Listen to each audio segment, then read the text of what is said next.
on his way. Devil is on his way. Devil is on his way, motherfucker. The devil gonna make you pay. Fall to your knees. Devil is on his way. Fall to your knees.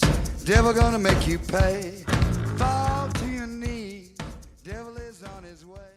Motherfucker, he's on his... Mountain Murders is an Appalachian true crime podcast. Listener discretion is advised. The show contains graphic language and depictions of violence. It may not be suitable for all audiences. We say fuck a lot. Hey, y'all. Welcome back to Mountain Murders. I'm Heather. And I'm Dylan. Don't you love how I put on that fake charm after I just screamed at you? Yeah, I just got shushed, people. Every time I started recording, Dylan would just throw in a word. And I'm like, you don't get the last word. Shh. Damn. I know. I'm sorry. I'm feeling sassy. I had a battle with technology. How are you? Did you have a great week?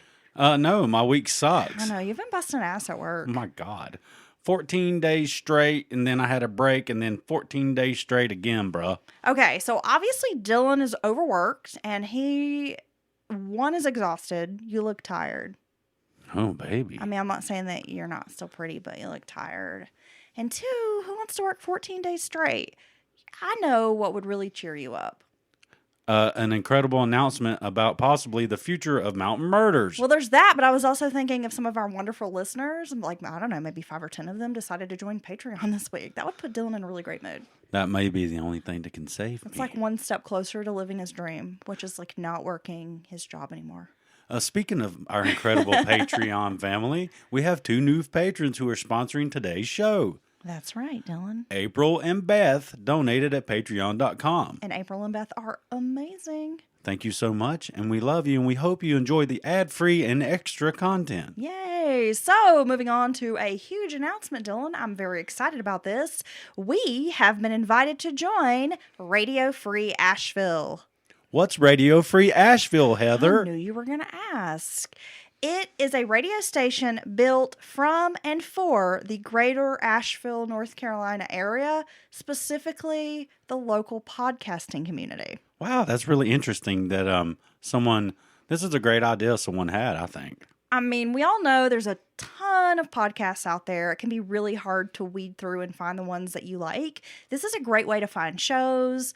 And if you're a podcaster, it's really hard to get your name out there sometimes. So this offers a good chance to connect the hosts with the audience and also get you some great locally procured content. And of course, I'm saying locally because it's local to us, but you'll love it too. And it's independently ran, which is amazing. Of course, you can still find Mountain Murders all the places you normally download. The cool thing about this Radio Free Asheville, if you go to radiofreeasheville.com, is that they have a wide range of podcasts, all sorts of topics, excluding politics. That's funny they say that specifically, but I agree with them. You know, sometimes I just don't want to hear any of that mess right now. I just want to hear a good podcast about an interesting subject. Exactly. So there are all sorts of shows. As I mentioned, Dylan, there is a cool show called Dark Corners that is all about scary stories. You know we love those scary stories. There is an original music podcast called WNC Original Music featuring regional artists, and they have music, interviews. We have a lot of great musicians in this area, so that's exciting. There's a couple comedy podcasts. There's a podcast, and this is interesting, Dylan. It's called Counter Craft Culture, and it's basically everything made by hand. So they interview all sorts of crafters, artists, people who make things. Right, so you can listen to a podcast about weaving baskets and making incredible things with your hands. And then you can go straight into an episode of Mountain Murders where we say fuck a lot. See, exactly. Definitely want to go check that out. Again, that is radiofreeasheville.com. If you're on the prowl for new content, I know we are always looking for new podcasts to check out. This might give you some inspiration. You might find something you like. I'm definitely going to dig through their catalog. Are you ready to discuss some true crime, Dylan? Now, I must say, enough tooting our own horn. And there is some other things I'd like to talk about. We just don't have time right now. But this story today, when you went over it with me in the pre-production meeting we had a few days ago, this is a crazy story. I mean, definitely a crazy story. This is a doozy of a case. And it might be sort of a stale storyline as far as Well, we've all heard a murder like this before, but the reality is you have not heard a murder like this before. No, you're going to think, just like she said, you're going to think, oh yeah, whatever. I've heard this type of story before. This has twists to it that take it to a whole nother level. Well, it's just a very strange, outlandish, shocking type of story. Let's get into it. Let's crawl up inside of it. Oh, okay. That sounds like that could be a little sticky. Student-teacher relationships are supposed to be a professional one, nothing more. Positive teacher-student relationships help students meet certain needs. They offer feedback to students to support their feelings of competence. They provide a safe learning environment and mutual respect, and often help bolster a student's feelings of autonomy in the classroom. Do you remember having like a teacher that you had a special relationship with, or who really reached out to you or made a difference in your life? Yeah, I had a couple of different teachers, an English teacher and a science teacher one time that were really, you kind of connect with them. I would say kind of on a personal level, or like It's important to have that. More of a one-on-one level. It's like they get you, or they see you're really excited about a certain subject, or, something like that. And it can really make an incredible difference in a student's life. Well, I think when you're a student, especially like a teenager, maybe not so much elementary school, but once you're like a teenager, a little bit older, you're shoved in a classroom with like 30 other kids, and it just feels good to be seen, like as an individual. Yeah. By your teacher. I agree. Often strong teacher-student relationships, they can lead to better academic performance, student engagement, or could it lead to murder? Oh my God. If I do the high thing on the end, murder? Does that seem like a question? I was hoping it did. Some people talk about that. They end every sentence with like question energy. Do you want some baked beans? Yeah. Our patron Andy got a new toilet. Be like, did he get one, or is he asking me if he did? Andy did get a new toilet, and that reminds me. How many opportunities do you get to take the first poo on a brand new toilet? Breaking it in, huh? Oh my gosh. I'll be thinking about that the rest of the night. Not Andy pooing, You're but jealous of the new toilet. Yes, I am. I wonder if it has a bigger footprint, more seat area, because these are upgrades in my mind. Maybe the built-in bidet. Bidet? Bidet. Or the built-in mic bidet. He's going to wipe your ass for you. Yeah, because he's an ass wipe. We're going to wipe our ass with his podcast. Boom! He's an ass wipe. Thank you, Sword and Scale. All right. Do they have larger, more comfortable toilets? I'm sure you can get anything you want. I want like a toilet with like a reclining like footrest and stuff, and maybe like a remote control. Dude, they have like custom, technology driven podcasts. while I pee. Smart toilets. Yeah, that's what I need. Oh my gosh. See, Andy, what you did? Oh, you've derailed this conversation with your toilet. Okay, With so Dylan's potty humor. we're moving along with the teacher-student relationship. Okay. Now we can begin after my Dateline intro. Eric and Erin McLean, by all outward appearances, seem to be an extremely motivated couple. Basically like the all-American family, a young couple pursuing their dreams, meaning educational goals, a home, young children. Oh. Eric McLean, that's not your dream. Well, no, I think that's a common dream. He's like, not anymore. Common goals. No, I'm kind of past that He's now. like, fuck them kids. Eric McLean was born in 1975 to deeply religious parents Norman and Tanya McLean in Knoxville, Tennessee. Eric was described as carefree and outgoing. He never knew a stranger, incredibly extroverted. Yeah, I think we've all known a person like that. They're friendly with everyone. They strike up small talk conversations with easily talk to strangers. I wish I could be more like that. I can do it, but that's not really me. But I'm really good at small talk. It's weird. I'm terrible. I wish I could small talk. And it's like I'll remember when people drop little things about their family or something they might be going. I'll remember, and I'll remember their kids' name, and I can't remember anything else in my life. But I remember everything about small talk. And when I see them again, maybe 2 months later, hey, how's your dog doing? Is it blah blah blah. Yeah. So I married you. For my small talk capabilities. So you can do all the talking for me. Okay. Yeah. I'll do all the thinking for you. You do all the talking for me. How's that? I'll do that. Okay. So Eric had a passion for music. A talented drummer, Eric dreamed of becoming a music teacher and a band director. In high school, Eric played in indie rock bands. That's how, at 18, he met 16-year-old Erin Myers. Now, Eric and Erin shared similar goals. Both wanted to be teachers. And like Eric, Erin was a free spirit. She was an academically gifted student who enjoyed all things artistic, from literature to theater. Ooh, sounds kind of like you. Yeah. Well, according to Erin, she had a troubled childhood. Her parents divorced early on, and Erin was passed around to various relatives while growing up. Yeah, that's got to be unsettling for a child. Well, the instability, and it's not good for anybody. Even if every one of those spots, the people you're not running into a monster or some kind of horrible situation, but they're trying hard as they can to do for the child. It's still just moving around all the time, different households. You never feel settled in. You don't feel stable. Right, and I would imagine that you would also have maybe a few feelings of inadequacy. Like, even if you had good relationships with your birth parents, just being shuffled around like that would kind of have to make you feel like unwanted or abandoned. Like just keep being passed around. Yeah, so that has to be tough.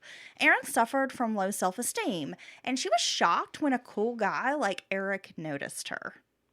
The young couple seemed instantly attracted to each other, and by the time Erin was 18, she found herself pregnant. The young couple made a choice to stay together and build a life. Though young, the pair set goals, one of the most important being that they wanted to buy a house. They saved and scrimped until homeownership was finally on the menu, and they purchased a modest home on Coker Avenue in Knoxville. Erin was only 18 when she became pregnant, but her mother-in-law, Tanya, would later say that Erin seemed determined to make the situation work.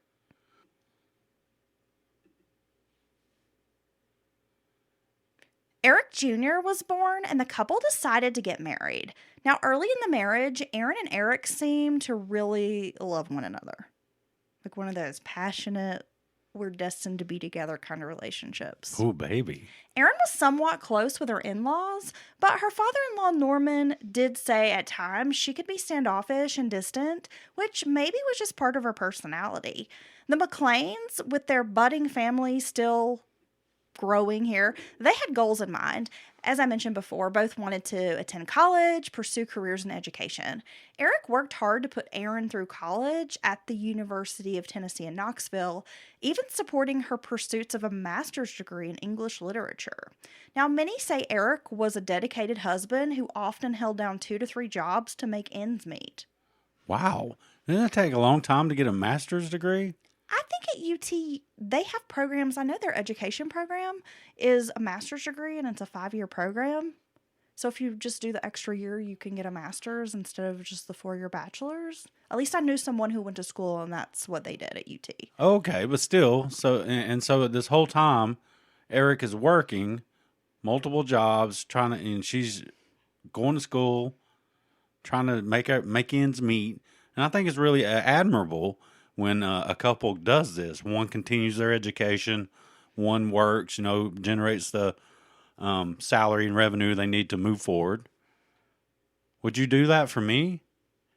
Maybe. Can I go back to school now? What do you want to do? You don't even know what you want to be when you grow up. Yeah, but I don't want to go to work tomorrow. I'm just a student. You should just sell pictures of your butthole on OnlyFans. You think I can make some money? We have a lot of listeners out there who would support you, Dylan. I don't think they want to see my butthole. Well, they might not, but they still would support you just because they like you. They're just not going to look at your butthole pictures. Well, now I'm making me feel funny about my butthole. Like my butthole's not good enough. Well, maybe it's not. I don't know. You're awfully stingy with it. Money was tight, and finances often proved to... What? You don't want me to say that? You act like you trying to get butthole, and I ain't giving you butthole. I mean, that's really what the kind of energy you're putting forth, dude. Why are you trying to deny what goes on here? Oh, my God. What is wrong with us? I just feel like really immature right now, like most every day, but especially right now. So money was tight, and finances often proved to be a number one couple killer. And that's got to be top of the list, No right? pun intended. Sex and finances. You think so? Those are two things that can just destroy a relationship. Like intimacy. Too much sex destroys a relationship? No, I'm not. I'm saying issues in like intimacy issues, or you're not satisfied, or you think, there's problems in the bedroom. Well, I'll just say that. Problems in the bedroom and finances. I think that's as weird as that sounds, two number one things that can destroy or put a lot of pressure on a relationship. Finances, everything kind of I don't know how to say it. Everything comes outwards from that. Your finances can affect so many other things. Yeah, like a ripple effect. Yeah, thank you. Yeah, a ripple effect, because then that affects having alone time, going and doing something cool, having a really good date. Even just basics. Yeah. Can we afford to pay the electricity this month? Well, let alone that. Can we buy diapers? Right. What are we going to do about this $5 and we both need gas kind of thing? Yeah. Yeah. Well, I feel like we've been pretty lucky, or at least as a couple, because we don't really fight about money. And I know a lot of people that money is a huge stress in their marriage or their relationship, and it's like the number one thing that people fight about. And I'm just feel really lucky. I feel very blessed, if you will, Dylan. # blessed. Because you and I don't really fight about money. And that's not to say many a time we've had just $20, our last $20. That's not true. Yeah, we've been scrapping. I always have more than that. I just don't share it with you. Because that's the kind of marriage that I have. I'm just hoarding my money.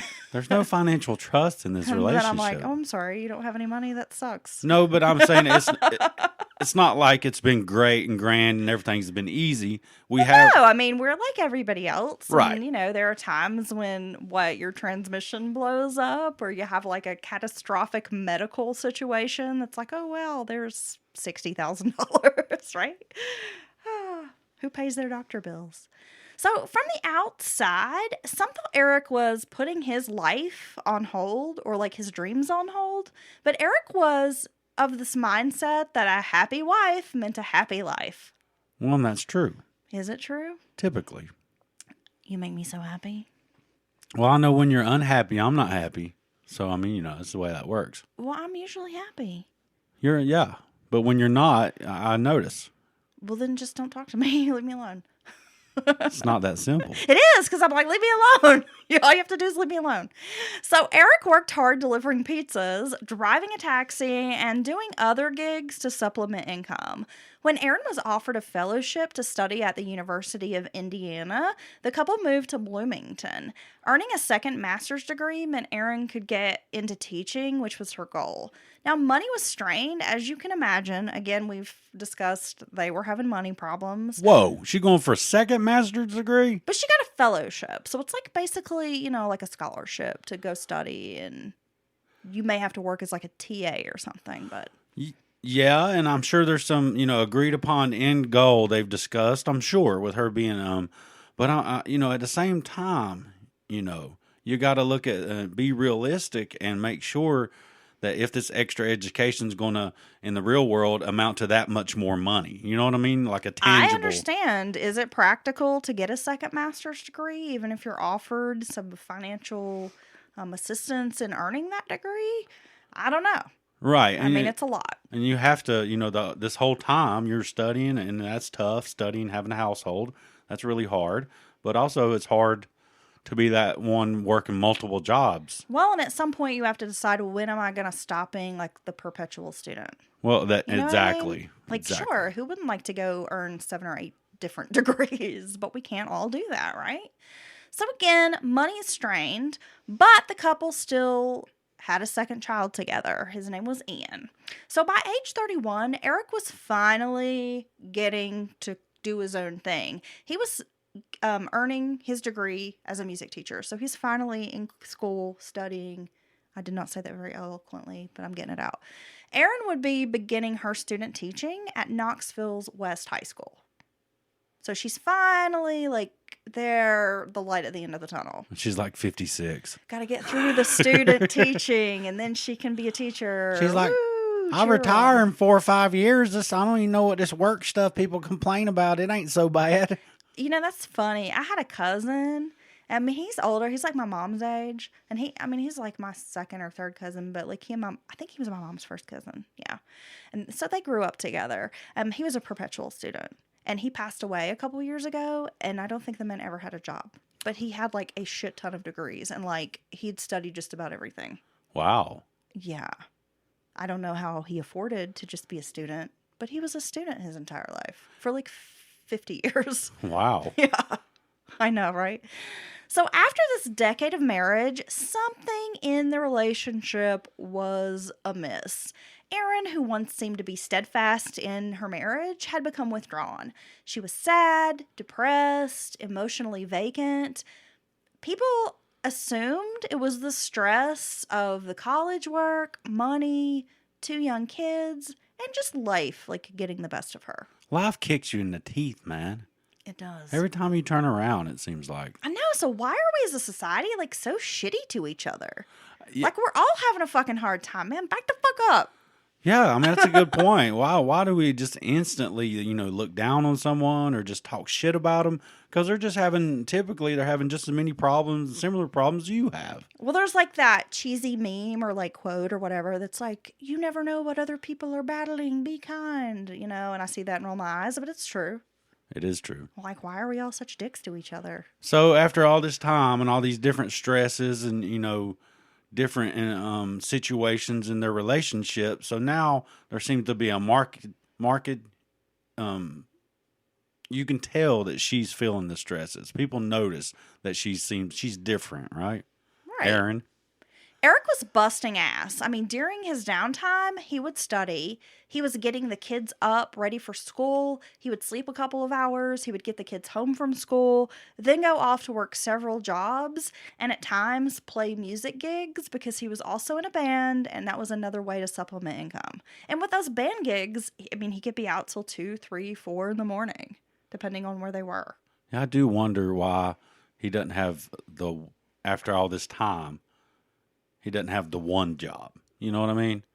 It's like instead of having 2 or 3 kind of part-time jobs, why don't you just get the one job? Maybe that's the way he wants it. Maybe the schedule. Maybe the flexibility, I guess.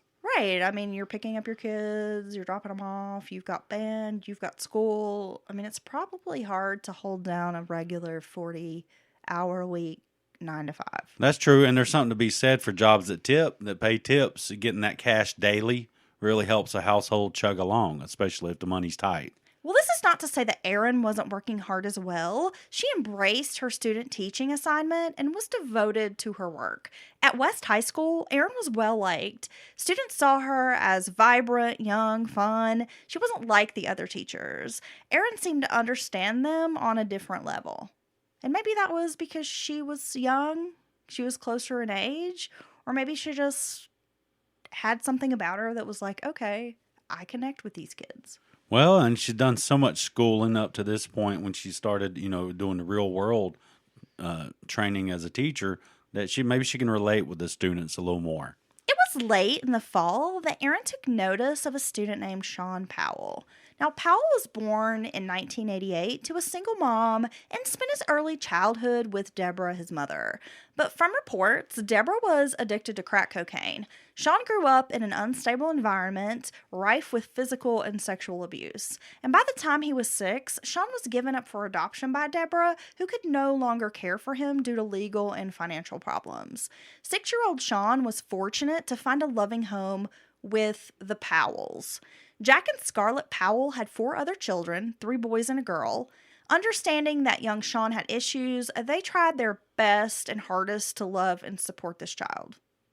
Sean found a new life with the Powell family. From the age of 6 on, he thought his birth mother had died. And I'm not sure if the Powells told him that she had passed away, or if this was just something that he thought because he was given up for adoption. And I'm sure as a kid, you wouldn't really understand. Like, hey, my mom's just giving me away. Well, no. So in your 6-year-old mind, you would probably think like, well, my mom died, or she must have died or I'd be with her. Right. Yeah. I mean, I'm not sure. Sean was a handsome boy who played rugby, he wrote poetry, and liked riding ATVs. He was athletic, but his real passion was in the arts. Sean was a talented writer, and people described him as having a lust for life. Wow. Though intellectual, Sean was known as a troubled student who would drink and smoke, and he was often confrontational with other people. Erin took notice of this young man who had immense talent but lacked direction. Having grown up with her own demons, Erin reached out to Sean. The pair bonded over poetry and theater. Now, at first, Eric thought it was great that his wife was really reaching out to this problematic young person. how do I tell these kids that there's more to life than acting up and smoking these cigarettes? Is that from a movie or something? I know. I'm just reaching. How do I reach these kids? It's the perpetual, the teacher in the bad school. I was gonna say, what does this lean on me? Yeah. Are you Michelle Pfeiffer? Are you living in a gangster's paradise? Well, you're mixing movies up there, but yeah, I'm all that. I'm that teacher that just wants. I'm James Belushi and the principal. I just want to reach out to these kids, and they just no one ever gave them a chance. You know the best teacher in a movie that like gives some troubled kids a chance? Mark Harmon in Summer School, the 80s flick. Now that's a great movie. Okay. Yeah. I want a teacher like Mark Harmon. By the way, and this is odd, he was like my childhood crush besides Steve Martin. Why was I a weird kid? God, so you were hot for Steve Martin, bruh. Oh my God, totally. That's weird. We have a whole. I'm still hot for Steve Martin. We're gonna have like a Patreon episode or an offbeat episode about how hot you were for Steve Martin. I'm still hot for Steve Martin. Okay. I like him funny. So Eric is like, hey, she's getting out there. My wife's getting out there, finally getting to do what she wants. Her dream of being a teacher. Reaching out, making. And this is what we've talked about. We want to make a difference in kids' lives. We both want to be educators, and this is why. Right, and so he's applauding. He's like, "Yay, she's doing it." It's funny that you said that, Dylan, because that was my next line. This is what they'd always talked about: becoming teachers and making a difference in the lives of young people. Hey, it's almost like you read my mind because I know you didn't read the script because you're lazy. When he was 17, Sean reconnected with his birth mother, Deborah. He was surprised to learn that she was still alive. And even though the relationship needed some mending, Sean embraced Deborah wholeheartedly and was just really happy to have his mother back in his life. Yeah, because he thought she was dead. So I guess he was probably glad to know she's not dead. That would be an improvement, right? Thank you for that assessment. It's very admirable to come up with that conclusion. I don't know. I'm just fucking with you. You see, I know this episode's a little choppy, folks. We apologize. We're both a bit getting pulled in 20 different directions and a little beat down by life right now. But I must say, Sean, it sounds like he didn't have this monster of a childhood, but it sounds like he definitely went through some things that he had some physical abuse. There was some sexual molestation happening. I mean, his mom was a crack addict. Right, and then once he got away life with the Powells seemed like the picture-perfect type of family. Suburban family, nice house, siblings. But I think a lot of, I can't speak from experience, but I think a lot of times adoptive children have these issues, these feelings, like maybe they feel like they don't fit in with their adopted family, or, maybe they feel there's favoritism towards their, real son or real daughter or whatever, however you want to look at that. So I can imagine there's some stuff going on in this kid's head. Right, but someone should tell him they chose you. Would that help? They don't want that other kid. They want you. Well, you should really like start a program to help adopted kids, because they literally went and picked a kid out, dude. Like there's just like a line of kids. I know, like you're like as a designer, like a luxury child. Like we picked you out. Yeah, I even knew what you was going to look like and everything, and I still picked you. By October, Sean was expelled from West High School just after turning 18. He was caught drinking alcohol in the school's parking lot. His dismissal from school sent Sean into a downward spiral. He was finally admitted by his adoptive parents into an alcohol rehab program. The stint at rehab wouldn't last for long, though, because Sean was going to get kicked out of the program. Damn, Sean. He then told everybody after he was kicked out that his parents kicked him out of the house as well, which the Powells deny. They're like, that is not exactly what happened. I mean, who knows? It could have been like, straighten your ass up or you don't live here anymore. I mean, if you're a parent, after a while, you got to have a little tough love, right? Hey, if somebody gives you that choice as a young person and you choose, fuck you, I'm not going to do what you tell me. Then you can't turn around and be like, they kicked me out. And you choose the other door, that's on you, man. Yeah, I know. That's and that kind of sounds more like, just from what I read and from what I understand with the case and the research, is it seems more like he was like, fuck y'all, instead of they kicked him out. Right, and you can't be trying to get pity from people for that because you chose this. Right. Well, 29-year-old Erin and 18-year-old Sean began talking on the phone around the same time that he went to rehab. Eric started noticing more changes in his wife's behavior. Dylan, let's pause for a moment and take a quick break. And we are back, Dylan. Eric started noticing more changes in his wife's behavior. Over the years, Erin had let it be known to Eric that she resented giving up her youth to get married and have babies. Dude. I know. He probably I'm sure he's had some feelings of resentment too along the way. Working so hard and while finishing off all this school and stuff. Well, Eric didn't understand why Erin almost always blamed him for her life. She had actively participated in the relationship as well. Having children, getting married, buying a home, settling down. It was what she had wanted too. Yeah, I almost feel like they settled down maybe too quickly. I mean, that might sound weird, but, I don't know. It might be nice to own a home when you're younger, but it's also a lot of responsibility. You know what I mean? And it's good to go ahead and start building that equity and all that. And I wish I'd have done it sooner myself, and which, hell, I'm renting still. But nobody wants to hear about your baby mama breakup problems. No, that could be an entire episode. That could be a whole fucking podcast. Are you kidding? That'll be our next batshit crazy. It's like a 10-part series. No, but I think maybe but it's also monotonous, right? Once you got the house and the picket fence and the kids, and it gets up and you're just working and you're paying bills and there's no excitement. Well, it can be.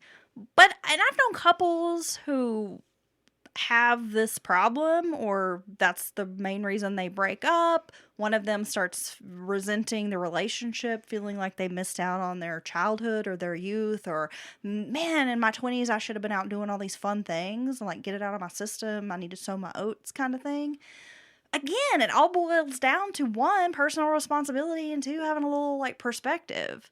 Because yeah, you might not like this, but you got yourself into this situation too. It's a 50-50. You signed on for this. It's never cool to blame your partner. Well, no, that's very that's very unhealthy talk. Sometimes there's things you shouldn't say to your partner. I mean, there's some things that can be damaging, and what little bit you think it might help discussing it with them, sometimes it can go too far and cause an irreparable problem between the two of you. And I think saying that I resent our life together, or that you kind of forced me into this, is a very, very damaging statement. Wow. Damn, was that insightful? Thank you, Dr. Dillon. Wow. Dr. Phil ain't got shit on me. Listen to a show, Advice with Dr. Dillon. After midnight. Coming soon. After midnight with Dr. Dillon, where we talk about anyway, go ahead. I feel like I just got pregnant. Yes. And I'm fossilized, so I don't know how that's possible. It's that voice. The couple had little time together with their many commitments, but when Eric was home, he noticed Erin's behavior. She seemed to be totally disconnected from the marriage. Erin was borderline emotionally abusive toward Eric Jr., known as Little Eric, but she did show a little more restraint with the younger child, Ian. Erin would come home from teaching all day, run a hot bath, and spend several hours in the bathtub. According to Eric, she was usually drinking whiskey and talking on her phone. Hold up. They got Eric, Ian, and Erin. Yeah. Bruh. What are we doing? I mean, we have an E-I-E-I, we just need an O? I'm just kidding. I mean, some people do the things with the names, and some of it, I don't know. It's cool. It's your names. You get to pick them. But that's just, it's like it would be hard to have a conversation about this family because you would be getting all the names mixed up, and you don't know if you're talking about Big Eric, Little Eric. No, I'm not going to say I didn't have that problem when I was typing this up. I'm sure you but did. But I kind of did. Okay, a lot of Ias. So unbeknownst to Eric, most of those phone calls were with Sean Powell.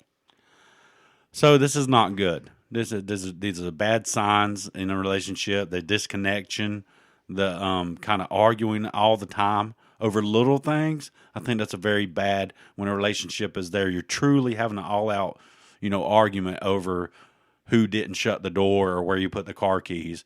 Of course, you just call me stupid and move on quickly, and it's over. But like a drawn-out all day. I love how you paint this picture that I'm just horrible to you. Yeah. Stop playing a victim, Dylan. I'm not playing victim. I'm just setting it up. So if I ever have to Stop playing a victim and just put the fucking car keys where they go on the little rack thing by the door. What's wrong with you? Man, have a whole fucking key holder. I'm like Pavlov's dogs, man, with you. No, you're not. Yeah, I am. That is bullshit. No, you slowly train me. No, I have not, because I like stuff to be in a place where it's supposed to be and like a little bit organized, and I go to get something and it's never where it's supposed to be, and you were the world's worst for like not putting shit back. That's my and ADHD. Not putting it away. But what today? You opened my Tupperware containers from work, and what did you say? As you was opening them, you was like, there better not be no leftover food in here while I'm washing these.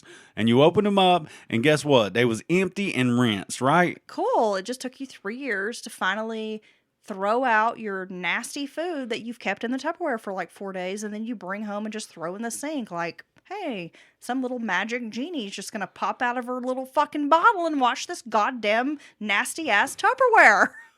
Jesus. Okay, I'm sorry. So what does Eric think about, does he know? He don't like washing Tupperware either. Does he know she's having this constant communication with Sean? We're getting into that, don't Oh my gosh. Okay. I'm sorry. Ahead. Sorry. In December, the couple was attending a party when Erin gets a voicemail. Eric noted that she had been being like really secretive with her cell phone, which is always a sure sign of adultery. I hate to tell you this, listener, but if your partner is always on their phone and they like hide it and put it away and don't want you to see it, there's probably a reason why. Shit. I wish I don't. Yeah, you got to have complete trust with that. I have my phone here with no code on it, right? Your phone's wide open. I could look. I've never have ever looked through your phone or read your text messages. Well, I'm not really worried about that. I guess I'm more embarrassed about my search history.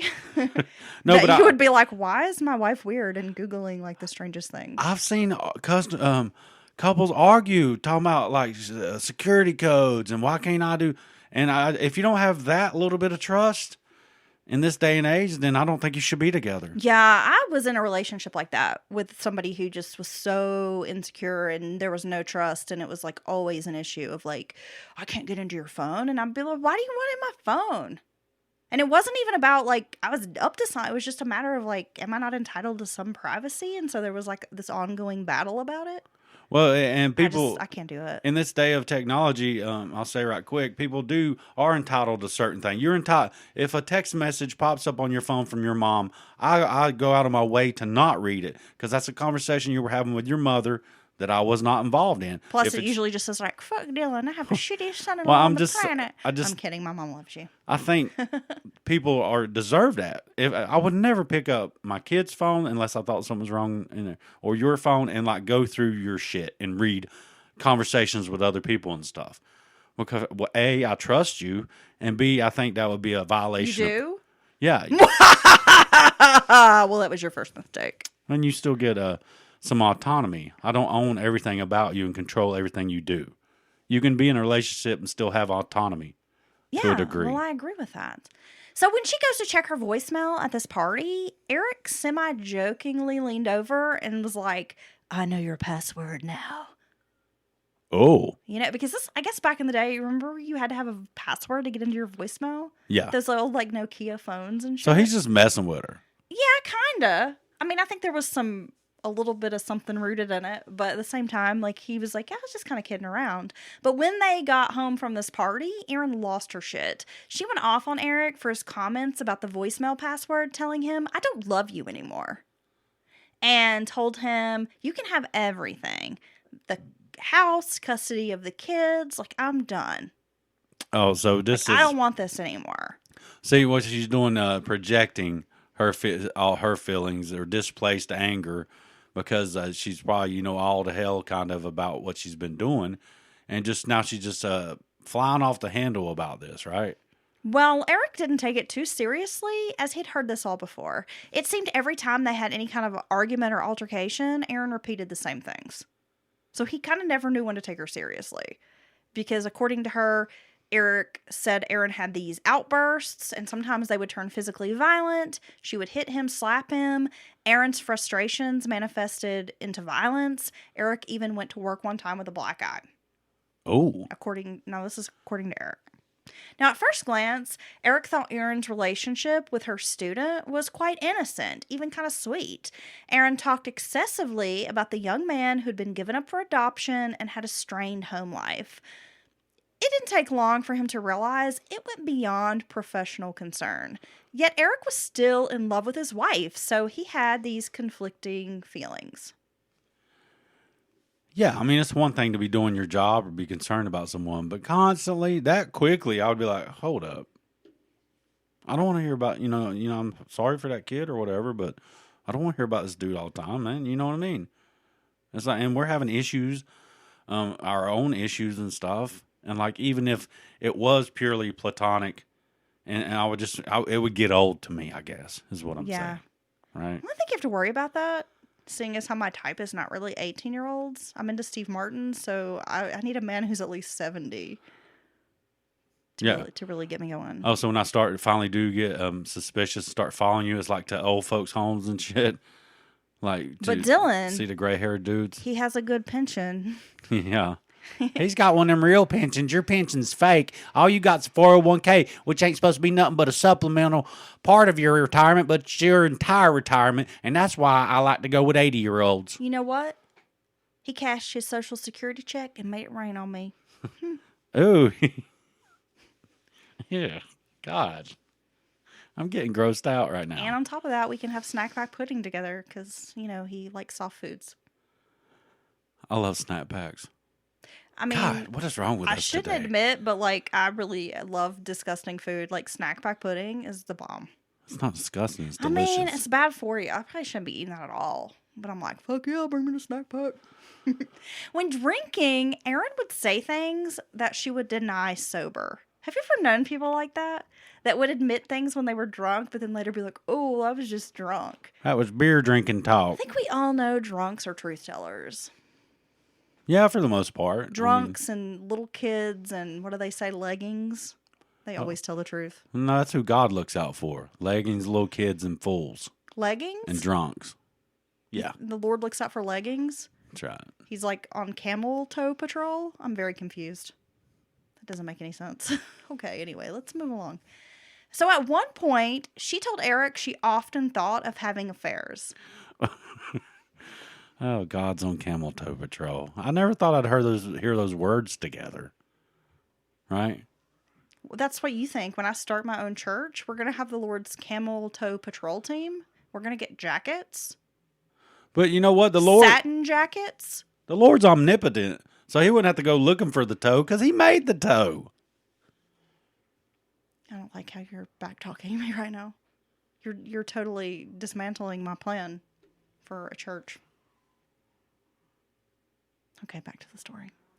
When Eric would get upset, Erin would say, I'm sorry, I guess because of your Christian upbringing, you think marriage has to be forever.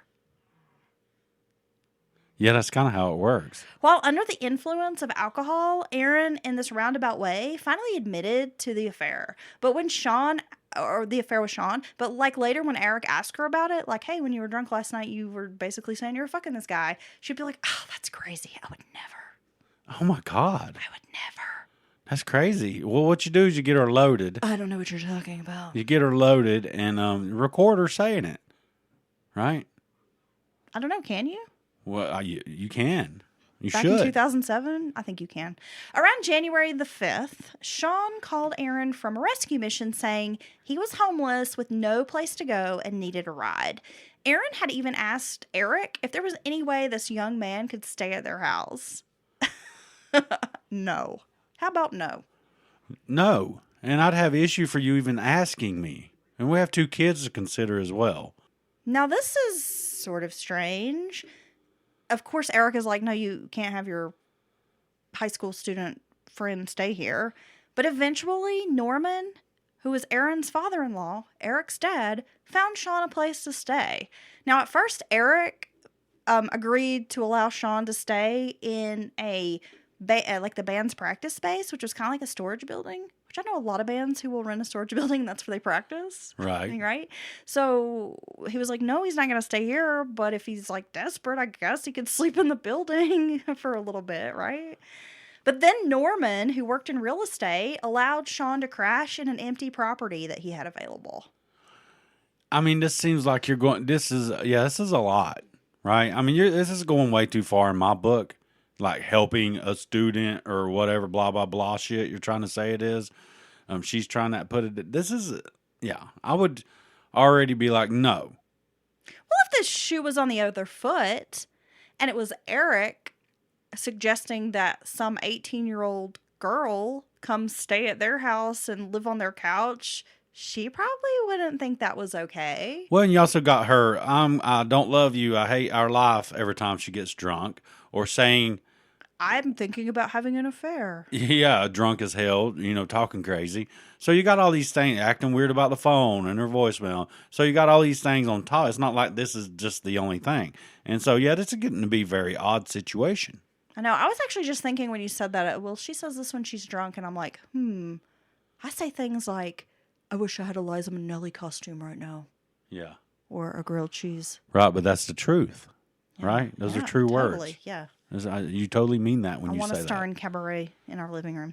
Eric tried embracing this friendship with Sean. He had strong feelings that his wife and Sean were sleeping together, or at least engaging in some kind of emotional affair. But he was unsure about what to do. Eric tried befriending Sean in hopes that that might somehow make the situation better. Do you mind if Sean sleeps between us? He's just really scared of the dark. Yeah, it's okay. He's just 18. He'll be all right.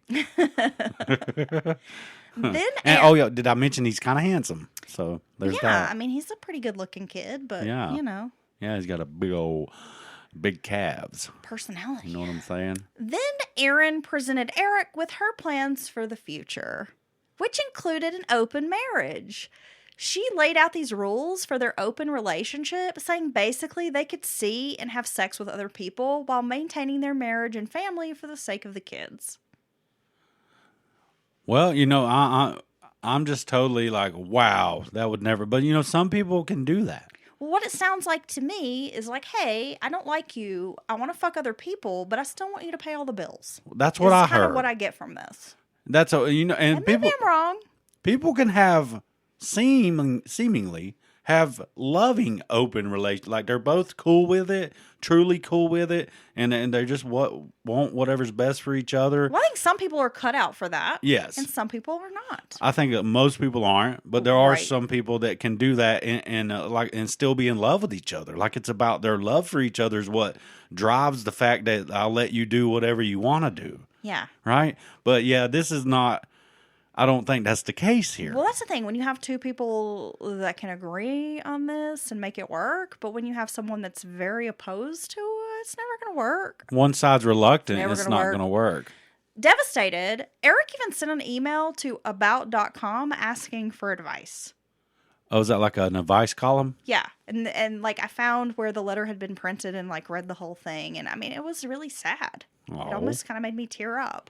Eric explained that he was married, but his wife wanted this open relationship. He reiterated that when he considered his wife having sex with other people, it made him physically sick. Sorry, not sick. It made him physically sick. Well, the advice columnist replied to Eric that it didn't sound like he was a good candidate for an open marriage and should likely consider divorce as an option since the entire idea was like so distressing. I think that's good advice. But like you really can't handle this, it's giving you anxiety and making you like sick and you can't hold down food and stuff. Like maybe that's not going to work out. Well, it's almost like you can't go back now. Like it's like you a can't. Point of no return. Right. You can't just act like this didn't happen and move along like everything's fine. It really is a point of no return. One night, the three went out drinking together, Eric, Sean, and Erin. Eric proceeded to get intoxicated, and upon return to their home, he attempted to initiate a threesome with his wife and Sean. You know what? I mean, he's trying, I guess. He's trying to be open. He's trying to be like, hey, look at me. I'm a loose goose. I can be free. I had 3 gin and tonics. Watch out. You know what happens when that I can unbutton my shirt 3 buttons and you can see my chest hair at the top. makes me want to have a menage a trois. Right. Well, Sean rebuffed Eric's advances, and instead, Sean and Erin went off to have sex together, presumably, leaving Eric there feeling rejected. Man, I'm not even going to lie. I'm trying not to make fun of this dude because this is sad. It's like he loves her so much that he's willing to try anything. Like he's even, like you could see this dude sitting around thinking about like, well, I never, but then like, well, maybe, if it makes her happy or we can stay together. Well, I have to remind you, Dylan, this sounds absurd to us. Maybe some other people out there understand where this guy's coming from, but all I'm going to say is we have all stayed in relationships when we didn't need to be, when crazy things were happening, right? No, and I'm not going to nudge, nudge, wink, wink. I'm not going to make fun of this dude. I'm directing this at you. Yeah, well, no, I think people got that. Okay? Yeah. No, but I do. It's just sad. It's just overall sad what he's going through in an attempt to try to hold his family together. Well, because I guess we kind of got to remember there's 2 kids involved in this family. Well, it is really sad. And it almost seems like it's so emotionally devastating that he truly is in denial about it. Like, even when his eyes are showing him, his brain is betraying him. Like, that's not really what you're seeing. That's cold shit she's doing, that Erin's doing. That's cold. You got to be pretty damn... You truly can't care about someone anymore to do this in front of them and to them. Well, I agree. And normally I save all of my judgmental comments to the end of the show. But I have to say, yeah, Erin is not my favorite person in the story by a long shot. Now, Erin would admit that she had sex with Sean 5 times between January 5th and March 10th of 2007. Sean seemed to go to great lengths to taunt Eric. He appeared to enjoy getting at Eric, saying things like, I'm taking your wife on a date, or I'm fucking your wife. How does that feel? What the hell? Now, all the while, Eric is tearing up inside. He doesn't know what to do. I mean, again, he grew up in a very conservative Christian home where the idea of divorce was just not an option. After all, Eric still loved his wife. So he didn't even want a divorce. Like, he loves her. He wants to be with her. He's done all this stuff for her. It's almost like in his mind, maybe he's thinking, if I can endure and get through this, we can somehow move forward. Like when this is over. This will fizzle soon and she'll come back. Right. Right? Right. When that guy or throws if I don't, make a big deal about it, maybe it won't push this wedge between us and, she'll get over it. Right. After Sean gets like a sports injury in the bedroom with his wife, maybe he'll be out of the picture. Like blow a hammy or some shit. Eric had hoped that maybe this fling with Sean was a phase, but as the days went on, he could see that it was anything but just a little fling. Eric was so troubled by the situation, he began seeing a psychiatrist and started taking Lexapro. Eric, who had been the breadwinner and kept the family together, was falling apart. Now, at one point, 11-year-old Eric Jr., or Lil Eric, told his father that he saw Mommy kissing Sean and holding hands. That is, I'm not going to say that's disgusting, but that is totally inappropriate. Eric knew this was not a positive environment for his kids, and how confusing this all must be. Sean and Ian, who were 11 and 7 at the time, told their father of times they'd gone to the park with their mother and that she had brought Sean Powell along. And both kids witnessed inappropriate behaviors between their mother and Sean. Yeah, what's she thinking? And then the little narcs went back and told. Well, dude, what is these kids supposed to think? Tell me, are you my daddy now, Sean? Damn, now I see I can't trust you with shit, kid. Sean's like, look, I'm just too young to have a whole family, man. Man, I was a kid, and I know we've discussed this before because you were too. Like, I was like We were all kids, Heather. I was like a kid, like a little safe. Like, I kept the secrets. Like, Yeah. I knew what was appropriate and inappropriate and, like, what to tell and what not to tell. Yes. I could have kept a secret. I could have knew, kept a secret like this. I knew what to, exactly what you described at a very young age. Yeah, me too. I was Right. like, Yeah, I wouldn't go around just, I saw Mommy kissing Santa Claus. The hell I did? I don't see shit. That's my response. I see Mommy doing, I didn't see Mommy doing nothing. Sean who? I had something in my eye. Yeah, the whole time. Are you my daddy now, Sean? Oh, God. Why you make my mommy, why you kiss my mommy? Why does my mommy scream your name? Why you squeeze, why do you smack my mama's butt? Why was my mama screaming, oh, God? Were you guys praying? Were y'all reading the Bible in there earlier tonight? It sounded like a tent revival in there. Ugh. In the meantime, Erin, who had been overcome with loneliness for years, was now feeling better than ever. She was conflicted about the situation, but overall felt the open marriage would be best. She would later say that Eric had cheated on her twice during their marriage and had been unfaithful first. So she couldn't understand why he was taking this news so hard. This isn't an open, in her mind, it is an open marriage just because she said, I want to have an open marriage. This isn't. This is you forcing this upon your husband and him so emotionally distraught and wondering what to do and have his religious convictions and his sense of family and all that to the point where he will endure this. This is mean. Well, and I also feel like Erin is making these statements, but I find her to be an unreliable narrator because I'm like, you're already kind of a shitty person doing these shitty things. Am I supposed to believe you? Even if I still didn't have feelings for someone, I couldn't do this in their face like this. This is just mean. It's just really shitty. Even after Eric walked in on Erin and Sean having sex together, he immediately departed the room, still in a state of denial. He just couldn't believe this was happening and tried to pretend it wasn't. And then he went and made Sean some sandwiches and shit because he knew he was going to be hungry afterwards. March 9th, 2007 was like any other Friday, except that married couple Erin and Eric were not spending date night together.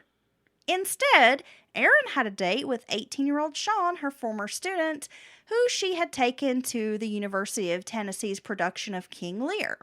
After taking in the show, Erin brought Sean back to her home at 2424 Coker Avenue. The agreement was that he could stay over, but had to sleep on the sofa. Erin and Eric were still sharing a bed together at this point. So this Friday night, seemed to go fine. And the following morning, Saturday, March 10th, began with Sean harassing Eric about the relationship. He continued making these comments and taking jabs at Eric about his manhood, his marriage, how he'd been fucking Eric's wife. I mean, to the point that both Erin and Eric were like, you need to knock it off or leave. So we've been talking a lot about Erin and Eric. We do need to bring up though Sean is young, you know that this is this is wrong. I keep saying inappropriate, but this is just a shitty situation. And well, now you're just being an asshole. You're being an asshole. No, it's one thing you're fucking this dude's wife, right? But it is another to be confrontational and provoke this guy and just, I mean, what the fuck, man? Yeah, and being 18 is not an excuse to do all this and just act like you get a pass. You cruising for a bruising. You're old enough to know better. And, yeah, I mean, I don't know what you'd expect to happen to keep kind of, I don't know, talking crazy to this guy about his wife.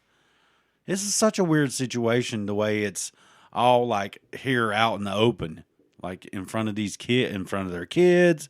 It's just really weird. Yeah, and this whole thing about I'm fucking your wife, it just seems really immature. It's like little kids on the playground, my daddy can beat up your daddy. You know what I mean? What the hell? Okay. So they tell him, you need to knock this shit off or leave. And Sean's like, peace out. And he leaves. Well, the rest of the day went as usual. It was Saturday night when Erin was in the bathtub. This bitch spends a lot of time in a bathtub. That her husband shared a bit of news with her.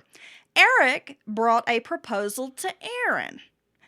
So while she's in the tub, he confesses that her best friend, Erin's best friend, a female, had propositioned him for sex. Since he and Erin were now in this open relationship, her friend had sent him a sext, basically, asking him to come over. He should have just went and not discussed this with her. He should have went and did it and then be like, what? Well, I think that just goes to show, he's the kind of guy he's almost looking for permission, or he wants her to be like, no, don't do this, I love you. That's what it is. You know what I mean? Right, because he should have just went and did this, and then he can be like, we could double date, and set up a double date and go to the bowling alley where she's at with Sean with her bestie. I feel like you and my best friend would make a really weird couple. No. Y'all, I don't feel like y'all would mesh together. She's tiny. She's too tiny. She's teeny tiny. I'm too fat. And I feel like it would just look weird. It would look like weird. You had a child in your lap or something. People would be like, what the fuck? Who is this pervy, not a Santa Claus? Oh my God. She's teeny, and now that you've said that, I can't unsee the fact that we may be mistaken. Why is that guy got a Like, why is Get in his why is lap. he dating this tiny little person? And she's Oh. probably listening, and you know what I'm saying. Girl, you small. We love you, Julie. She's cute and adorable, and I love her. But I think y'all would be a weird couple. But apparently me and you can never be together. I feel like she would get lost in like the crook of your arm. What? What? I can just pick her up and run if there's danger. It's true. I You mean, you could gotta just look like at the throw her over your shoulder. pros and cons. Yep. I think she has the perfect match in her husband. I think she has the perfect match in me. Yeah. Okay? She's my true soulmate. Just so Okay. you know That was weird. No, it's true. We've said that for years. She knows it. Well, I'm just talking about, I mean, I like you, but, you know, I love her. you know, I wasn't even looking to do it, but now that I'm being told I can't be with Julie, now it's like a thing, you know? Well, should I give her your phone number? I'm just kidding. She probably ain't gonna text you. Okay, so they're sexting. He's like, hey, your friend wants my body. So he's telling his wife that, hey, I've been considering this offer. Well, Erin, who'd been sleeping with Sean for 2 months, was furious. Wow. Hypocrite. Yeah, so she asks Eric, how could you think of sleeping with my best friend? Well, let's see. I was laying in bed with you and Sean the other night, and I just thought I might give it a go. I mean, really, girl? Really? Yeah. You're going to be indignant about this situation? And I guess you could kind of be like, well, you have this dude basically. So now all of a sudden you have like a moral compass about like who's on the do not fuck list. Well, I mean, I think we know that, you know, sisters, family, besties are off that list. But the list went out the window when you basically had this guy come start living with When us. you disregarded my feelings, then why should I placate your, you know what I mean? Bro, I can go after your grandma if I can land her. You know what I'm saying? Nothing's off the table Dude, right you could now. land my grandma's horny as fuck. You could totally land her. Nothing's off the table with Erin But she crazy. because But any of y'all out there got like an 80-something-year-old grandpa who's a dirty old man, like pass on his digits, his number, whatever. Because my Nana, she's always on the prowl. what you going to say pass on his nuts? No, I was trying to think of the word number and digits at the same time. Okay, so Erin's not going for it. No, she's Surprisingly. like, I can't go for that. No can do. Clap, clap. Then she went on to state that there were certain rules that they had to abide by in this open marriage, and sleeping with her best friend just seemed really wrong. I mean, do you see her point, or is she just being a jealous bee? I like it's the rules she makes up. Yeah, I know. It's like, let's make them up as we That go. only apply for me and not you. Erin was so upset, in fact, that she had Eric place a phone call to her friend and ask if this offer was for real. And when Erin learned that her best friend had, in fact, asked Eric to come on over and give me your D, she was mad. Oh, so now You're she's not mad. going to put your P in her V, Eric. So now she's mad at everybody. So the couple, the two, Eric and his lady, Erin, exchanged some words in a heated argument. Erin called Sean to say, come pick me up. Like, I'm fighting with Eric. I don't want to be here. I need to get out of the house, get away from Eric. So, of course, here comes Sean. So within like 10 to 15 minutes of placing this phone call, Sean pulls into the driveway of the couple's home. The three are outside at this point. More words exploding. This is so weird. Sean provoking Eric, making statements like, look, your wife called me. Oh, I guess I'm taking your wife out on a date tonight. Just saying shitty things. Now, while he's saying this, Erin's like, dude, like, give him some slack, shut up, whatever. Goes in the house to get dressed for their date. Sean is sitting in his car smoking, the whole while hurling insults at Erin McLean. Eric then walks over to his car and pulls out a rifle he had purchased 2 weeks before. He shoots Sean Powell dead. Damn, just like that. Well, I mean, okay. Damn. Then Erin McLean calls 911 to say he shot an intruder. Ooh.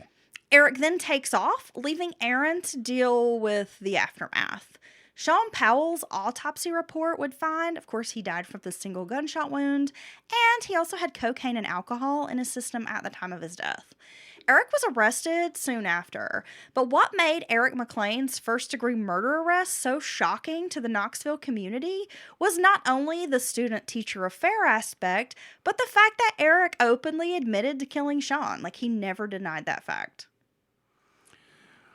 Yeah, sounds like he just, I don't know. I'm not going to say it was okay what he did, but Such a strange situation. Eric's attorney felt his client's story should be told. He felt Eric was an extraordinary client who told the truth, and his job was to convey that truth to the jury. His attorney encouraged Eric to sit down with Matt Lauer for a jailhouse interview.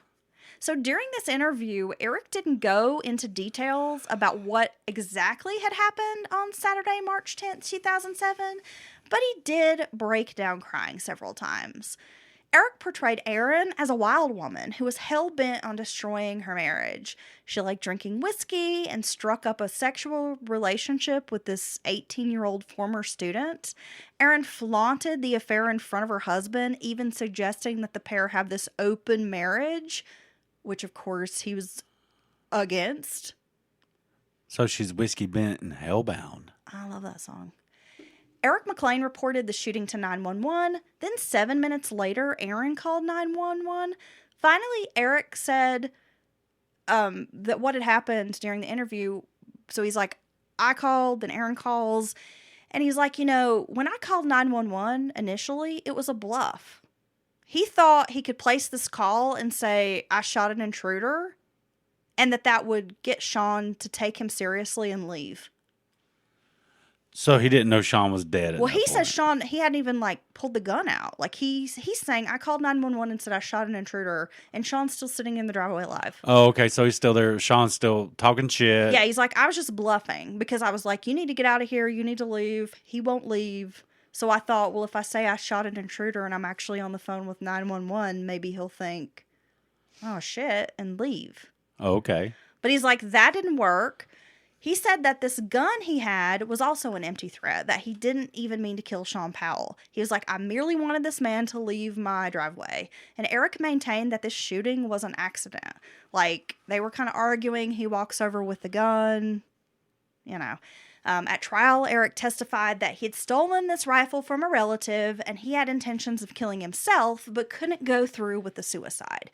Eric then told the jurors when he pulled the gun on Sean Powell, it was because he wanted the young man to leave. But instead, Sean Powell mocked him and grabbed the rifle by the barrel, pulling on it, and that's when the gun went off. While awaiting trial, Eric filed for divorce and for custody of his sons. Erin checked into a mental hospital soon after the shooting had happened. And shortly after her husband's arrest and all, so she checks into a hospital, but then she checks out, she disappears with these kids. And from what I gather, they went missing around September the 15th, that she just sort of vanishes with her kids. Her attorney described Erin as undergoing enormous pressure. She is unable to get or keep jobs. Anything she does is interpreted in a certain way. I fear for her. Anyone in that state, well, you don't know what might happen. The boys are in danger. It's the first time both families agree she is too unstable to have these boys. Wow. And so Eric has filed for custody while he's facing first-degree murder charges. Yes. Right? Yes. So I guess they've taken him, they've arrested him. He's bonded out, sounds like. And that's interesting. I wonder if he has a chance of winning custody. So from what I understand, Erin had went to a mental hospital, checked herself out. I jumped the gun a little bit about that. So then she moves to Nashville after leaving this hospital and begins living with her mother. However, there were other allegations of inappropriate contact with students at this school. Became a problem. She was let go once again. Well, yeah, I mean, once you're tied to this former student, whatever, just crazy situation, it's not, you're almost, your career's over now. Well, I read some interviews with her attorney, and he didn't just come out and say it, but it was implied that everybody believed she was having some sort of affair or relationship or sexual affair with another student. Well, I'm going to say, even though Sean was her former student, it sounds like when it really dialed up, maybe, that's just something you can't do as an educator. And once you do it, basically, in my book, you're saying, you can't trust me to be an educator anymore. Well, the first time, yeah, but this seems like a pattern with her. Well, I'm saying, right. She's just going to keep going around having no. affairs with kids. You can't. Well, Tanya, Eric's mother, was granted this temporary custody of the boys, and she had plans to go to Nashville and get them, and that's when Erin fled the state. So this was in September of 2007 that Erin leaves, disappears, vanishes with the boys. I mean, clearly Erin had a lot of problems making good decisions. Yeah, and now like, it's leaving the state with your kids, probably not the best decision amidst all this other stuff that's happening, right? no, but in her defense a bit, her husband's murdered or killed this guy. Is it under duress? Is it emotional? Blah blah blah. I can't tell you, but he has killed this guy. He's facing first-degree murder charges, so this is a pretty big deal, right? And I think maybe Erin's not the greatest at dealing with high-pressure situations or having to do everything by herself. I think that's where she's finding some difficulty there. That's a great point. Wow, thank you. And so yeah, but no, that's a poor choice. If the court has ordered you to stay in the state, stay close to the district court. Visitation's going to go to grandma, or temporary custody's going to grandma. You'll have some visitation until we rule on this custody. You're right. Then you shouldn't take the kids and run. That's a very poor decision. You can affect the winning the custody or not winning it. You can affect all this other stuff, and you also got to think about your kids. What's this going to do for them when you run away from what little support network you might have through family and friends? Erin McLean was found living in Austin, Texas with her sons and another 18-year-old man who she claimed was a helper, though others say, no, he was definitely her boyfriend. Erin was charged with violating a court order and forced to bring the children back to Tennessee. So during a custody hearing, Erin said she was fleeing the media. Her problems in Nashville, though, had nothing to do with Eric. She was the one who was having this improper contact with students. I mean, ultimately, Erin's brought this all on herself. She brought through your own actions, these are the consequences. She right? introduced this into her household, and while it's going on, see, that's what messes me up about it. It's not like she did it, and seeing how Sean's acting towards her husband. So we're in this really strange situation, but can't say, hey, this is this is bad. This has gotten really bad, and I've got to do something to make this stop. Either I've got to leave my husband completely and go with Sean, or, tell Sean to fuck off and stay with my husband and my kids. Well, to be such a highly educated woman, she sure doesn't seem to understand cause and effect, which I'm pretty sure we teach to kindergartners, right? This is such a destructive situation that she's created, and it's certainly other people played their part, but it definitely would have never happened if it weren't for her actions. Exactly. Well, during Eric's trial, his mother was given temporary custody of the boys. In 2008, a Knox County judge reduced Eric's sentence from 4 years to 47 days in a shocking turn of events. No longer charged with first-degree murder, Eric was convicted of reckless homicide. He was given 12 years of probation, but in the end only served 47 days in jail. Now, when you told me this, at first I was just like, oh, wow. I'm always like, well, damn. But how do you feel about this?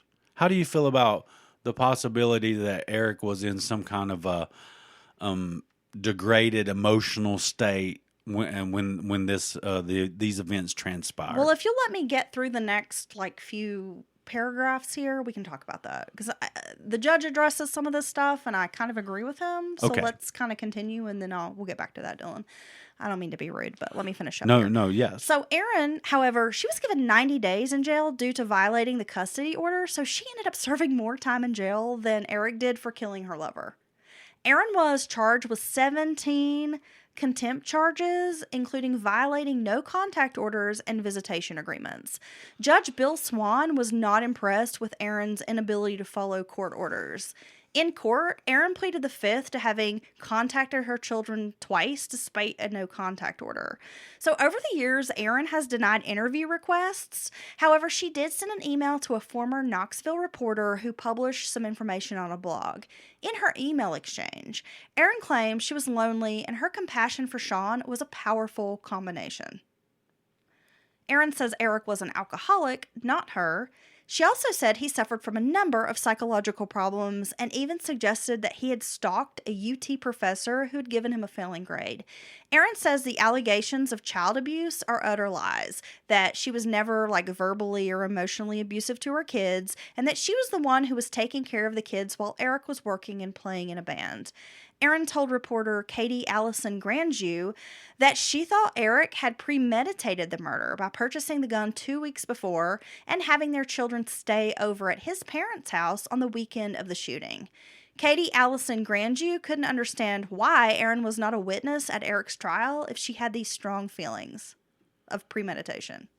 Wow. Erin denied accusations that she was a party girl, saying she could have never kept her grades up and such if she was drinking and partying all the time. Erin also said that Eric was violent, even having an assault charge expunged from his record in Loudoun County, Tennessee from the 1990s when he had attempted to shoot someone with a crossbow. If Eric's all these things, mentally unstable, Well, why are you with him? Why did you stay with him Why when are you trying have to this have an open marriage with him? Why didn't you just go on and be with this other guy? Since I love when men or women do this. Why are you letting him pay your car insurance? After a relationship falls apart and just be like, well, they did this and they were just so horrible. And it's like, then why didn't you leave them? Right? I don't get it. And if you do know that Eric has these issues, is not, the most psychologically stable guy, or however you want to say it, why in the fuck you going to be with this other dude in his face? Well, right? There's a lot of, reasons or, things people could argue, well, she couldn't leave because of this. But my thing is, Erin is obviously a highly motivated individual. She's staunchly, dedicated herself to school and is very, I can't think of the word. Able to complete her goals. Well, she's committed. She's doing all this shit. So I'm like, well, then be highly motivated to get the fuck out of there, right? It's it's hard to leave and have to start over, but it's not impossible because many of us have done it more than once. Right? Now, and I must say that I think Eric, people always want to put their the shiny side forward for the public or stuff, and I'm sure this is all.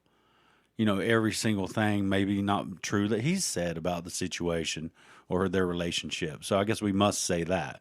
But once Erin did this big event in their relationship, it's almost like the rest of it's kind of gets lost in the shadow of what she created. Well, she also said that while they were living in Indiana, when she was attending the grad school program, that Eric pulled a knife on her once, threatening to kill her. But she had to take the knife and throw it in a dumpster because she was scared.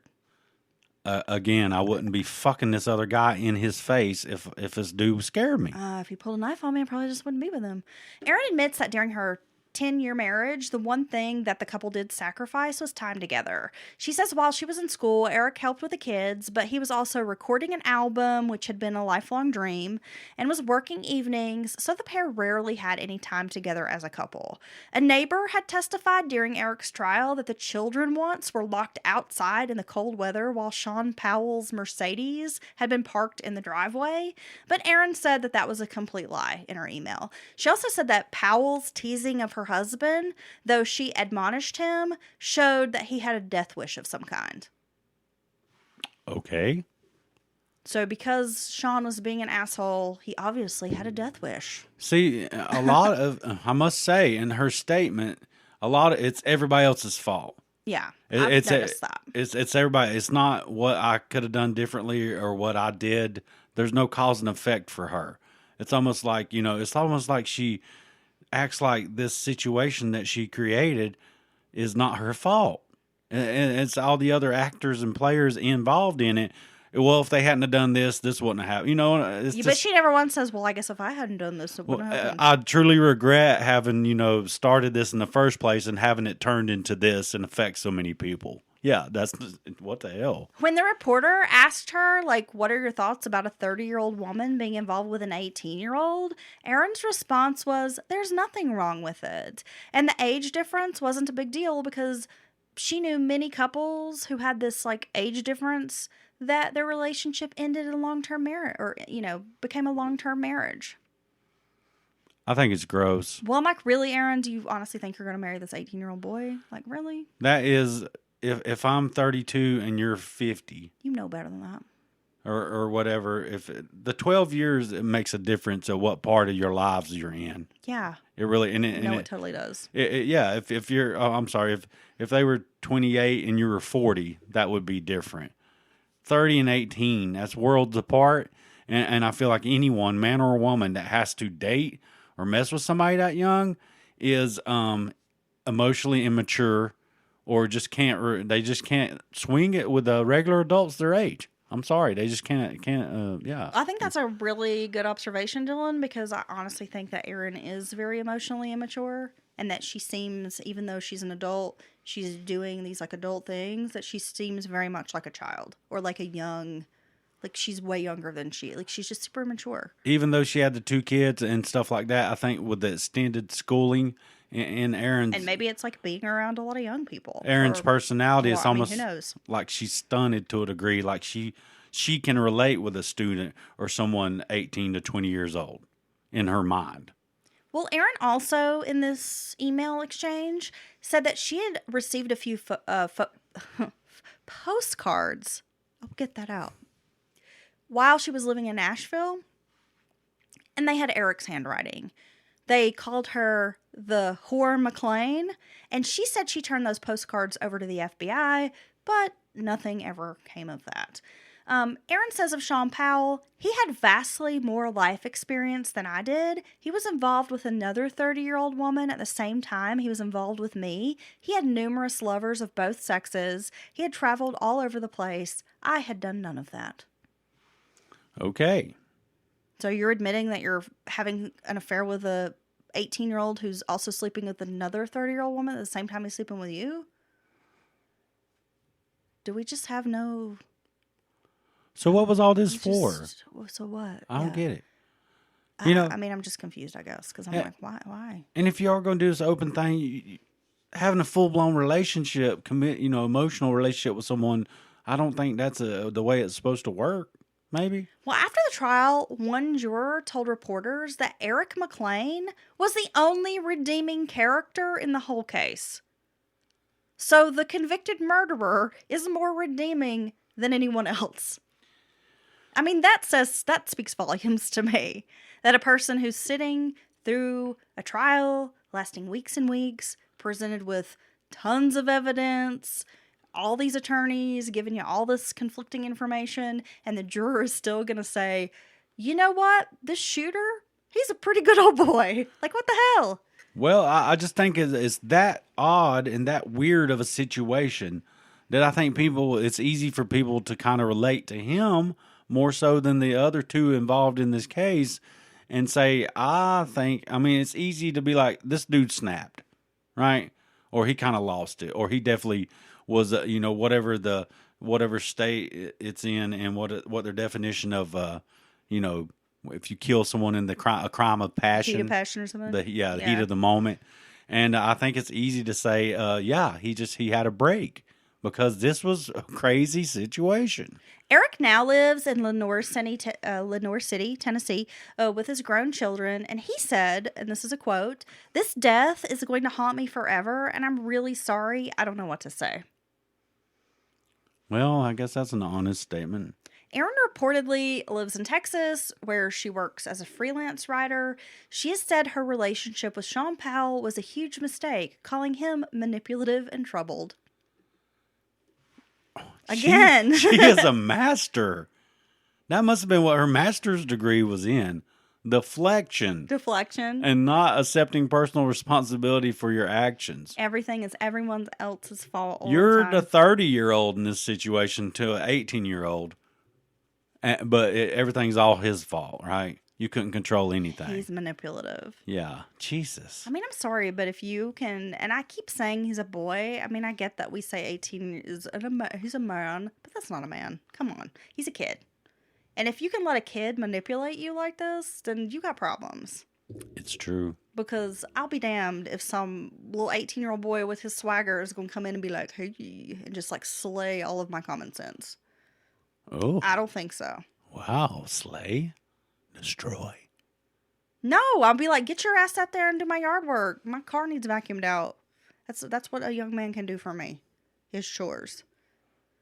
What the hell? I'll do chores. I do chores. I said that's all a young man can do for me. Oh, that's it? Because- Just chores? Yeah, because everything else is I got somebody to do that. So when Petey moves in with us next week, I got somebody to curl my toes, baby. it's just going to be chores and yard work, And right? he's a ripe middle age. Yeah.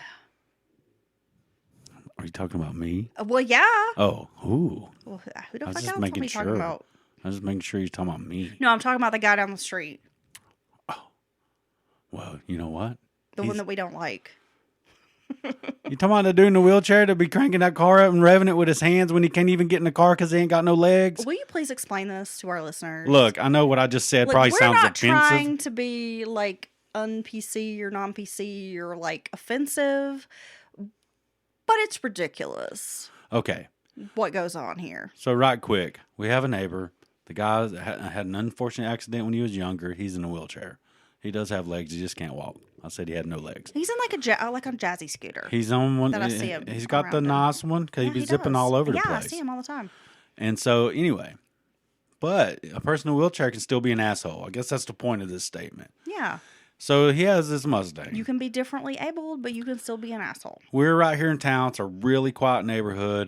The houses are fairly close in proximity to each other. It's a quiet street. We have a lot of elderly neighbors. Yes, Retired, super quiet, the kind of people that probably go to bed at like 7:30, definitely. right? Like all the Definitely. lights are off and you know these people are asleep. Right. So he's got this Mustang with the straight pipes and all that shit, and it's loud as hell. And it's one thing to have a car set up like that and to get in and like leave or come, and you might go to work early, but everybody's like, "Oh, that asshole." That's really not being a dick. But this guy's like every time it's really chill outside and people are out, you can hear kids playing, people cooking, Or it's like 10 o'clock at night yeah, or grilling in their on yard like or a Tuesday. enjoying a nice evening. This guy starts this fucking car and just revs I it in don't his know engine, what he's doing to this car. in his driveway. I have timed it before, Dylan, and he will do this for hours. Well, I will text you and be like, oh my gosh, he's been doing this for like 30 minutes. And it'll be like 6:30. And then at 10 o'clock at night, I'm still texting you like, that fucking dude. So anyway, the reason I call him an asshole is because I'm fairly certain he just does it to disturb the peace. Well, what he does is he sits in his wheelchair, but somehow he like leans over into the car and like just revs it. So it's a kind of a weird, like when you drive by, you're like, what is he doing? Right. Right? Because he's kind of halfway, like, hey, I don't know. But just that coupled with like the ridiculousness of like he's been doing this for like months on end. Oh my God. For hours and hours and hours. I mean, I wish I could keep track of how many hours a week the guy spends revving up this. And I'm like, that can't be good for your car, right? No. Like, can't he like blow a piston or some shit? I don't know anything about cars, but I can't It imagine. sounded like yeah. illogical, right? That sounded like somebody knew something we about a car. we hear it choke out and we're like, oh, maybe the car blew up. And then fucking starts it back up. So anywho, fuck that guy. If you know any assassins, send them our way. I'm just kidding. I hope he doesn't have any other terrible accidents. Yeah, I would hate for something to happen to his arms. Then he'll be down there with his fucking mouth chewing on the damn steering wheel, revving it up with his I don't face. think that would stop him because No. he like loves to terrorize. This dude would be people. like with his nose on the gas pedal, like crawling to the car, like drag himself there. It seems very intentional. Yes. It is, and again, I don't mean to. I'm certainly not Well, being like, an ableist. No, I mean, if the man was like sitting in the car cranking it all the time, I would be like, that guy's an asshole. I will say he has proven that he can do anything he wants, and he can still be an asshole if he wants to be. See? Right? He can Yeah. accomplish any goal that fully able people can accomplish. All right, so here we are at the end of the story.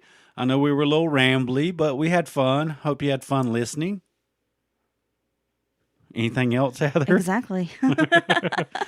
Oh my God, I gotta go put myself to bed. You do. Thank you for tuning in to this week's episode. This is number 173, Dylan. Holy shit. Yeah, we're just plugging along. So we're heading into 200 episode territory, and that is exciting. Yeah, so we passed 300,000 downloads, all because of our wonderful listeners.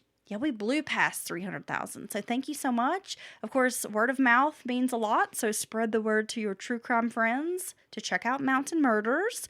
Consider joining us on Patreon, patreon.com/Mountain Murders Podcast for additional content, ad-free episodes, and more. There are lots of more cool things you get for signing up.